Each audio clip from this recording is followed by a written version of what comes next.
അപ്പോൾ അന്ന അസ്ഹാബ റസൂലില്ലാഹി സ്വല്ലല്ലാഹു അലൈഹി വസല്ലം ഖാലു, സ്വഹാബികൾ മുത്തുനബി സല്ലല്ലാഹു അലൈഹി വസല്ലം തങ്ങളോട് പറഞ്ഞു, പരാതി പറഞ്ഞു, യാ റസൂലല്ലാഹ്. സ്വഹാബികൾ മുത്തുനബി സല്ലല്ലാഹു അലൈഹി വസല്ലം തങ്ങളോട് പറഞ്ഞു, യാ റസൂലല്ലാഹ്, ഇന്നാ നഅ്കുലു വലാ നശ്ബഉ, നമ്മൾ ഭക്ഷണം കഴിച്ചിട്ട് ഞങ്ങൾക്ക് വയറ് നിറയുന്നില്ല ഹബീബേ.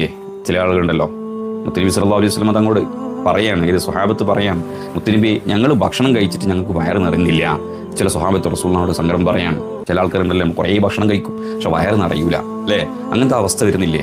അതിനെക്കുറിച്ചാണ് പറയുന്നത്. അങ്ങനെ മുത്തുനബി സല്ലല്ലാഹു അലൈഹി വസല്ലം തങ്ങൾ അപ്പോൾ ചോദിച്ച്, ഫലഅല്ലക്കും തഫ്തരിഖൂൻ, നിങ്ങൾ ഒറ്റക്കായിരുന്നോ ഭക്ഷിക്കാറുള്ളത്? നിങ്ങൾ ഒറ്റക്കാണോ ഭക്ഷിക്കാറുള്ളത്? നിങ്ങൾ ഒറ്റക്കാണോ ഭക്ഷിക്കാറുള്ളത്? കൂട്ടമായിട്ടല്ലേ? നമ്മളല്ലോ കുറേ ആൾക്കാരെ വെച്ചിട്ട് കൂട്ടമായിട്ടല്ലേ നിങ്ങൾ ഭക്ഷിക്കാറ്? അല്ല, ഒറ്റക്കാണോ നിങ്ങൾ ഭക്ഷണം കഴിക്കാറുള്ളത് എന്ന് റസൂലുള്ളാഹി തിരിച്ചു ചോദിക്കാം. സല്ലല്ലാഹു അലൈഹി വസല്ലം തങ്ങൾ ചോദിച്ചപ്പോൾ അവർ പറഞ്ഞു, നഅം, അതെ, ഞങ്ങൾ ഒറ്റക്കാണ് ഭക്ഷണം കഴിക്കാറ്, ഒറ്റക്കായിട്ടാണ് ഭക്ഷണം കഴിക്കാറ്. മുത്തുനബിയോട് അപ്പോൾ മുത്തുനബി സല്ലല്ലാഹു അലൈഹി വസല്ലം തങ്ങൾ പറയാണ്, ഫജ്തമിഉ അലാ തുആമിക്കും വദ്കുറു ഇസ്മല്ലാഹ് യുബാരിക് ലക്കും ഫീഹ്.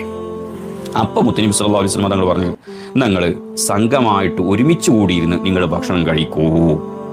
നിങ്ങൾ ഒന്നിച്ചിരുന്നിട്ട് എന്താക്കണം?